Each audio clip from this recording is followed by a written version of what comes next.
क्या हाल है बच्चों? तो चलो शुरू करते हैं एक्सरसाइज 8.2। तो ध्यान से समझना एक्सरसाइज 8.2 में हमने क्या समझना है। सबसे पहले अगर आप चाहते हो कि हाँ हमें एक्सरसाइज 8.2 बहुत अच्छे से समझ आ जाए, ये रही आपकी एक्सरसाइज 8.2 एनसीईआरटी की, तो सबसे पहले आपको इसके लिए आप टेबल समझना पड़ेगा, वैल्यूज समझनी पड़ेगी, sin 30 sin 60 इन सब की वैल्यूज क्या होती हैं। ठीक है, चलो टेबल चलते हैं। सबसे पहले हम अपना टेबल देखते हैं कि भाई टेबल पे क्या है। ठीक है, चलो अब देखो ध्यान से समझना जो मैं समझाऊंगा।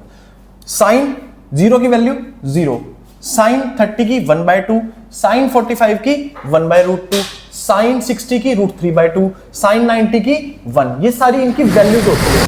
तो ये सारी इनकी वैल्यूज होती हैं। ठीक है, अब वैल्यूज कैसे बनी है क्या नहीं है वो समझते हैं। सबसे पहले आपको इसको सबसे पहले याद रखने का तरीका बहुत अच्छा मैं समझाऊंगा, उससे आपको याद रखना है। कैसे? आपको पहले याद रखना है एक्स। क्या याद रखना है? एक्स। एक्स का मतलब क्या है मैं समझाता हूं। देखो आपको सिर्फ और सिर्फ पहली जो लाइन है ना वो याद रखनी है, 0 1/2। ध्यान से समझना, देखो 0 1/2 1/√2, ठीक है, √3/2 और हमारे पास आ जाएगा यहां 1। क्लियर? 0 1/2 1/√2 √3/2 1। उसके बाद ध्यान से समझो हमारे पास क्या वैल्यू आएगी। अब हमने इसका उल्टा कर देना, उल्टी साइड से लिखना है इसको। उल्टी साइड से कैसे लिखेंगे वो भी देख लो एक बार। उल्टी साइड से कैसे लिखना है, ठीक, उल्टी साइड से कैसे लिखेंगे, 1 सबसे पहले आ जाएगा, ठीक, उसके बाद क्या आएगा √3/2, ठीक है, √3/2, उसके बाद क्या आएगा 1/√2, उसके बाद क्या आएगा 1/2, उसके बाद 0, ये दूसरा। ठीक, तीसरे में क्या करते हैं, तीसरे को डिवाइड, 0 डिवाइड बाय 1 0, ये दोनों डिवाइड होंगे आपस में, क्या बचेगा 1/√3। ये देखो दोनों डिवाइड होंगे कट जाएंगे, क्या बचेगा 1। ठीक, ये डिवाइड होंगे क्या बचेगा √3। अब सुनो ये 1 है ये 0 है। अब 1/0 क्या होता है, अनडिफाइंड या फिर नॉट डिफाइंड, ये डिफाइंड नहीं होता। क्लियर है? तो ऐसे आपको याद रखना पड़ेगा। ठीक, अब सर अगर 0/1 आता तो 0/1 आता तो 0, लेकिन अगर 1/0 आ गया तो 1/0 का मतलब होता है नॉट डिफाइंड, लेकिन अगर 0/1 आ गया तो इसका मतलब होता है 0। क्लियर है? तो कोई भी बच्चा कोसिकेंट, सीकेंट और कोटेंजेंट इनकी वैल्यू याद नहीं करेगा, सिर्फ और सिर्फ वैल्यूज किन की याद रखनी है, साइन, कोस और टेन की। अब मैं आपको एक मेथड सिखाऊंगा, उससे आपको थोड़ा सा और क्लियर होएगा। देखो मैंने क्या बोला है कि पहली लाइन याद रखनी है। कौन सी लाइन याद रखनी है? सिर्फ और सिर्फ फर्स्ट लाइन। क्यों रखनी है चलो देखते हैं। ये देखो साइन 30 कोस 60 है बराबर साइन 60 कोस 30 है बराबर। क्या कह रहा हूं मैं, ध्यान से समझो इसको, जो मैं समझाना चाह रहा हूं उसको ध्यान से समझने की कोशिश करो। आपने पेपर में जाते ही एक्स बना लेना है, एक्स। ठीक है, क्यों बनाना है सर हमने एक्स? एक्स से क्या हो जाएगा, एक्स से मैं बताता हूं क्या होता है। देखो ध्यान से देखो, इसकी 30 की साइन 30 की ना, ठीक है, ये साइन 30, ये देखो आ गया कोस 60, मतलब साइन 30 और कोस 60 आपस में, देखो साइन 30 और कोस 60 आपस में क्या होते हैं, बराबर। तो देखो साइन 30 कोस 60 के बराबर। अगर तुमसे कोई कोस 60 पूछता तो कोस 60 सोचने की जरूरत नहीं है, पहली लाइन सोचो, साइन 30 1/2, तो कोस 60 भी कितना होगा 1/2। क्लियर? अब तुमसे कोई पूछ लेता है भाई साइन 60 0 1, पहली लाइन याद होनी चाहिए बस, 0 1/2 1/√2 √3/2 1, तो मतलब √3/2 साइन 60 की वैल्यू होगी। अब साइन 60 की वैल्यू जब √3/2 होगी और तुमसे कोई पूछ लेता है कोस 30, तो तुम्हें पता है कि भाई साइन 60 और कोस 30, क्योंकि आगे चला गया ना, साइन 60 बैक में क्या आएगा कोस 30, इन दोनों की वैल्यू क्या होती है, सेम। तो आपने क्रॉस बनाना है पेपर में जाके और यहां पे लिख देना है चुपचाप कि भाई ये 1/2, ये भी 1/2, ये भी √3/2 और ये भी √3/2, क्योंकि सबसे ज्यादा यही वैल्यूज पूछी जाती हैं, है ना। चलो पहला तरीका तो ये है, ठीक है। दूसरा तरीका क्या है, आपने समझना है कि 45 जो डिग्री है ना वो बहुत शरीफ है, बहुत ज्यादा शरीफ, उसमें कोई दिक्कत नहीं है किसी को भी। क्यों दिक्कत नहीं है? देखो 1/√2 साइन की भी, कोस 45 की भी 1/√2, tan 45 की भी 1 आ गया। दोनों को डिवाइड करते हो ना सीधा, tan 45 कितना होता है सबको पता है 1, है ना, याद रह जाता है, tan तो बहुत अच्छे से याद रह जाता है 1, साइन और कोस की बराबर होती है, खत्म। ये नीचे वाली तो याद रखनी ही नहीं है। नीचे वाली का तरीका तो क्या, मैंने तेरे को फर्स्ट एक्सरसाइज में तुम्हें समझाया था 8.1 में कि आपको 3 याद रखनी है, 3 उसकी उल्टी होती है। यही सेम चीज मैंने आपके साथ डिस्कस करी थी, इसमें भी सेम वही काम चलेगा कि आपको 3 याद रखनी है, 3 उसकी उल्टी हो जाएगी। अभी समझते हैं बाकी सारी, ठीक है। तो ऐसे आपको याद रखना है। चलो अब देखो, अब कच्चा कहता है सर मेरे को मान लो सपोज करो साइन 30 तो मुझे याद हो गया, क्या याद हो गया, साइन 30। मैंने पूछा कितना, तो कहता है सर 1/2। मैंने कहा ठीक है। कह रहा सर अगर मेरे से कोई सीकेंट 30 पूछ लेता है तो मैं कैसे आंसर करूंगा। या फिर मेरे से कोई कोसिकेंट 60 डिग्री पूछ लेता है तो मैं कैसे आंसर करूंगा, या फिर मेरे से कोई कोट 0 डिग्री पूछ लेता है तो मैं कैसे आंसर करूंगा, या कोई मेरे से पूछ लेता है tan 0 डिग्री क्या होता है, ठीक, या फिर मेरे से कोई पूछ लेता है कोटेंजेंट की ओर ले लेते हैं अभी, कोटेंजेंट 90 डिग्री कैसे लेंगे, ठीक। अब कोई मेरे से पूछ लेता है कि सर ये अपना कोसिकेंट 0 डिग्री क्या होगा, कोसिकेंट 0 डिग्री क्या होगा, तो मैं कैसे आंसर करूंगा। तो देखो ध्यान से सुनो, मैंने आपको क्रॉस मेथड सिखा दिया, क्रॉस से याद रख लो, ठीक। उसके बाद सबसे शरीफ बच्चा कौन सा है, 45 डिग्री, रूट 1/√2 1/√2 1 खत्म, बाकी कुछ याद रखने की जरूरत नहीं है, सबको पता है क्योंकि 0 1 1 0 क्लियर। 90 की तो सबको पता है साइन 90 1 होगा, है ना। अगर साइन 90 1 होगा तो कोस तो हो नहीं सकता 1, तो कोस 90 क्या हो जाएगा 0। अब आपको पता है कि साइन 0 0 होगा तो कोस 0 0 नहीं हो सकता, क्या हो जाएगा 1। ये तो ऐसे ही याद रह जाती है, ठीक है। अब ऐसे याद रखना है कि कई बार कंफ्यूजन क्या होती है, कई बार ये भी कंफ्यूजन होती है कि साइन 0 0 होता है या कोस 0 0 होता है। तो आपको ऐसे याद रखना है कि जो साइन स्टार्टिंग कहां से होती है, होल नंबर की स्टार्टिंग कहां से होती है 0 से ना, तो बस 0 से याद रखना है कि साइन 0 0 खत्म, तो कोस 0 0 नहीं हो सकता, तो कोस 0 होगा 1। साइन 90 क्या होगा 1, तो कोस 90 1 हो नहीं सकता, तो क्या रहेगा 0। बस ऐसे ध्यान रखना है।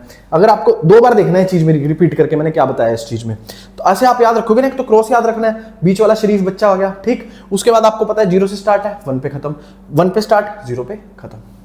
चलो अब सुनो, अब क्या करना है, हमने सीकेंट 30 लेना है, सीकेंट 30, ठीक।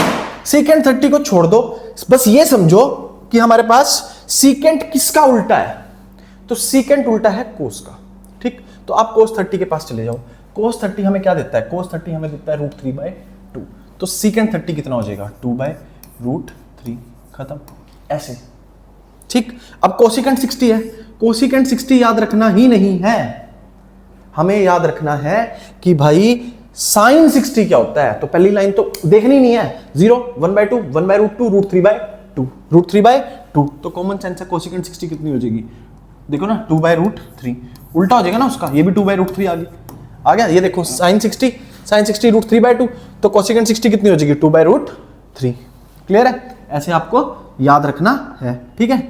ऐसे अगर आप याद रखोगे तो भाई कभी नहीं भूलोगे जीवन में। चलो अब चलते हैं आगे। सर ये नॉट डिफाइंड नहीं समझ आता कि ये नॉट डिफाइंड क्या होता है, ये भी समझ आएगा। चलो अब देखते हैं।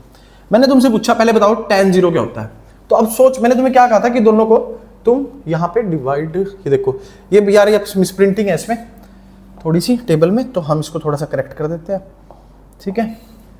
tan 0 होता है हमारा 0, क्या होता है 0, ये याद रखना है आपको, ठीक।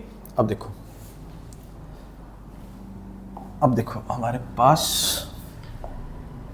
चलो देखो मैंने तुमसे पूछा tan 0 क्या होगा, तो तुम कहोगे सर दोनों को डिवाइड करके यार ये सारी चीजें, तो ये भी डिवाइड करके ही आएगी, तो 0/1 क्या हो गया 0, तो tan 0 कितना हो गया 0, ठीक। लेकिन अगर मैंने तुमसे पूछ लिया tan 90 कितना हो गया, तो तुम कहोगे अनडिफाइंड। क्यों कहोगे undefined, not defined, not defined भी बोल सकते हैं, अनडिफाइंड भी बोल सकते हैं, क्यों बोल सकते हैं, क्या रीजन है इसका, सुनो ध्यान से, रीजन होगा ना कुछ ना कुछ। तो अब देखो, अब मैंने कहा tan 90, तो देखो tan यहाँ पे हमने लिखा था, कहाँ लिखा था tan 90, नहीं लिखा ना, चलो यहाँ लिख लेते हैं, ये यहाँ लिख लेते हैं tan 90 डिग्री।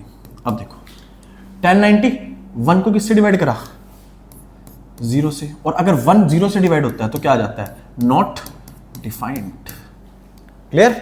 हाँ सर अगर 1 से 0 को डिवाइड करे तो नॉट डिफाइंड, लेकिन अगर 0 डिवाइडेड बाय 1 हो तो आंसर क्या आ जाता है 0, क्लियर है। तो ऐसे आपको इसको याद रखना है, ठीक है ना। चलो अब देखो, अब मैंने तुमसे पूछा कोट 0 क्या होगा, तो उल्टा कर दो किसका tan 0 का। अब समझना बहुत इंपॉर्टेंट चीज है, tan 0 का उल्टा। तो अब देखो tan 0 क्या होता था 0, और 0 के नीचे क्या लगा सकते हैं हम 1, 0 इज रैशनल नंबर, क्योंकि 0 के नीचे 1 लगा सकते हैं, p/q की फॉर्म में आ जाता है, ठीक। तो 0 ये tan 0 की वैल्यू है। अब मैंने पूछा कोट 0, तो कोट 0 हो जाएगा 1/0, और 1/0 क्या हो जाता है नॉट डिफाइंड, ऐसे याद रखना है, ठीक है। अब मैंने तुमसे पूछ लिया कोसिकेंट 0, कोसिकेंट 0 छोड़ दो, साइन 0 पे चले जाओ। साइन 0 क्या होता है सर, साइन 0 तो आपने बताया था 0 होता है, तो 0 के नीचे कुछ लग भी तो रहा होगा ना, 1 लग रहा होगा ना 1, तो कोसिकेंट 0 क्या हो जाएगा 1/0, क्या हो जाएगा 1/0, और अगर 1/0 हो गया तो इसका आंसर भी क्या आ गया not defined, this is also not defined. याद रखना, हम कभी भी किसी नंबर को 0 से डिवाइड करते हैं तो वो नॉट डिफाइंड होता है। इनफाइनाइट भी बोलते हैं, नॉट डिफाइंड भी बोलते हैं, अनडिफाइंड भी बोलते हैं, कुछ भी बोल सकते हैं उसको, मतलब वो डिफाइन नहीं कर सकते हम नंबर। क्लियर है? जो जिसको 0 डिवाइड कर रहा है, हाँ अगर 0 के नीचे कुछ भी है, मान लीजिए 0 के नीचे 8 है तो वो 0 ही रहेगा आंसर। 0 पे कोई असर नहीं है, 0 बेशरम है। ठीक है, 0 बेशरम बंदा है, 0 या ऐसे याद रखना है कि 0 बेशरम है, 0 के नीचे कुछ भी लगा दो, किसी से भी डिवाइड कर दो 0 ही रहेगा। लेकिन अगर आपने 8 है, जैसे 8 के नीचे 0 लगा दिया, किसी के नीचे भी 0 लगा दिया तो क्या आ गया? वो नॉट डिफाइंड, वो डिफाइंड नहीं होगा। ये तरीका सबसे बेस्ट है। मैं आपको एक बार क्विक छोटा सा रिवाइज कराता हूं इसका, देखो ध्यान से समझना जो मैं आपको चीज समझाऊंगा। मैंने आपको क्या क्या समझाया ये देख लो एक बार, ठीक? पहले आपको जैसे पेपर में जाओगे तो कैसे याद रखना है,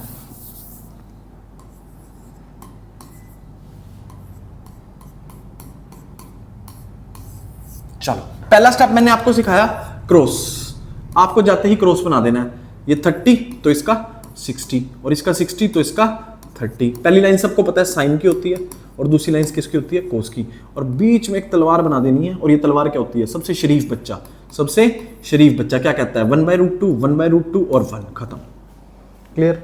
अब दूसरे स्टेप में आपको क्या समझना है कि भाई होल नंबर कहां से शुरू होते हैं? 0, तो खत्म कहां पे होंगे? 1 पे। कहने का मतलब है 0 से चीज शुरू हुई तो किस पे खत्म हो जाएगी? 1 पे। अब अगर ये 0 से शुरू हुई, बस एक का याद रखो कि 0 से शुरू है 1 पे खत्म है, तो कॉमन सेंस है, अगर साइन 0 0 है तो कोस 0 तो 0 होने से रहा क्या होगा? 1 और ये 0, बस। और चौथी चीज आपको छोटी सी और याद रखनी है, क्या? कि भाई हमारे पास नोट डिफाइंड तो नहीं बन रहा कहीं पे आ गया। वैसे तो नोट डिफाइंड वाला क्वेश्चन आता ही नहीं, वो देगा ही नहीं आपको वैल्यू, लेकिन फिर भी एमसीक्यूज में आपसे पूछ सकता है वो कि इसकी वैल्यू बताओ क्या होगी। ठीक है, नोट डिफाइंड। आपको 0 देखना है कि भाई 0 आ रहा है, 0 के नीचे 1 है, तब तक तो कोई दिक्कत नहीं है, जैसे इसमें कोई दिक्कत नहीं है साइन में, है ना? साइन 0 क्या होता है? 0 0/1। लेकिन अगर उसने पूछ लिया कोसिकेंट 0 क्या होगा, तो कोसिकेंट 0 क्या होगा? Not defined. क्यों? क्योंकि वो बन जाएगा 1/0, तब प्रॉब्लम क्रिएट हो जाएगी। बस पहला स्टेप याद आ गया, एक्स बीच की लाइन। दूसरा स्टेप 0 से स्टार्ट है 1 पे खत्म, तो 1 से स्टार्ट है 0 पे खत्म। तो इसी तरीके से आपको एक छोटा सा और एक छोटी सी चीज ऐड कर लो इसमें, ये कभी नहीं भूलोगे तुम, ध्यान से सुनना। ये होता है साइन एक्स का ग्राफ, ये साइन एक्स का ग्राफ होता है, मतलब हमारा यहां से यहां तक होता है 90, ये 90 होता है, ठीक? तो यहां से चला यहां तक, मतलब हमेशा इंक्रीज करेगा, तो 0 से 1। बताऊं कैसे? ये देखो, ये 0 है ना, इसकी वैल्यू पता क्या आएगी? देखो मैं बताता हूं, इसकी वैल्यू आएगी, देखो इसकी वैल्यू होती है 0.5, इसकी वैल्यू होती है 0.7, इसकी वैल्यू होती है 0.8 और ये 1। ये देखो चलता चलता चलता बढ़ता है, ठीक? ये क्या है? 1 √3/2 क्या होगा? 0.8। ये क्या होगा? 0.7। ये क्या होगा? 0.5 और ये क्या हो जाएगा? 0। ये घट रहा है। साइन एक्स का ग्राफ हमेशा बढ़ता है और कोस एक्स का घट रहा है, तो देखो सोच के देखो कैसे बनेगा। सोच के देखो ना, खुद सोचो कैसे बनेगा। ऐसे ही नहीं बनेगा, ऐसे ही नहीं बनेगा, मतलब नीचे नहीं जाएगा, है ना? ये 90 यहाँ पे लाई करता है, तो हमेशा घट रहा होता है। ऐसे भी आप याद रख सकते हो कि बढ़ रहा है तो 0 से शुरू होगा और घट रहा है तो 1 से आएगा और नीचे जाएगा। तो ये सबसे बेस्ट तरीका है आपको टेबल याद रखने का। पहला स्टेप याद रखना है क्रॉस, दूसरा स्टेप याद रखना है 0 से शुरू होएगा 1 पे खत्म, तो ये उसका उल्टा काम करेगा। तीसरा, नोट डिफाइंड पे बहुत अच्छे से ध्यान रखना है, क्योंकि एमसीक्यू में ये वैल्यूज आपसे जरूर पूछेगा। क्लियर? तो ये है एक ट्रिग्नोमेट्रिक टेबल को याद रखने का तरीका। सिर्फ 3 वैल्यूज याद रखनी है, साइन कोस टैन, और वो भी आपको पता है क्रॉस से 45 से याद रखनी है। 0 से स्टार्ट 1 पे खत्म, 1 से स्टार्ट 0 पे खत्म, है ना? ऐसे। अब सर कहेंगे सर टैन की तो पता ही नहीं, तो टैन की तो देखो यार कितनी आसान है, tan 0 0, tan 90 अनडिफाइंड, खत्म। बीच का क्या करें सर? देखो अब देखो एक चीज सुनो, tan 30 छोटा है या tan 60? अरे वैसे दिमाग लगाओ ना कि सर 30 एंगल छोटा होता है, 30 छोटा होता है, तो 30 छोटा होता है तो 1/√3, 60 बड़ा होता है तो √3, खत्म। ये देखो ऐसे याद रखो। क्लियर? मतलब 30 डिग्री छोटा है ना, 60 डिग्री से छोटा होगा, 30 डिग्री तो वहां छोटी वैल्यू 1/√3, 60 डिग्री बड़ा है तो वहां बड़ी वैल्यू दैट इज √3, खत्म। ऐसे tan याद रखना है, बस 2 लाइनें याद रखो। tan की तो कोई दिक्कत, tan तो याद ही हो जाता है। tan 30 1/√3 सेम ही है देखो, और tan 60 √3, बीच वाला शरीफ बच्चा 1, अनडिफाइंड 0, खत्म। क्लियर है? अगर अब भी प्रॉब्लम है, तभी कभी तुम्हें पेपर में जाके भी प्रॉब्लम हो, तो क्रॉस बना के, क्रॉस बना के ये 2-4 वैल्यूज जैसे tan 30 tan 60 साइड में नोट कर ली, या पीछे रफ शीट होती है वहां पे नोट कर ली, दैट्स इट। उससे आपको कोई प्रॉब्लम नहीं आएगी इसमें, ठीक है? वैसे जितनी ज्यादा क्वेश्चंस प्रैक्टिस करोगे ना, उतना ज्यादा तुम्हें क्लियर होता चला जाएगा, ठीक? चलो, तो टेबल हो गया हमारा डन। सबको सबकी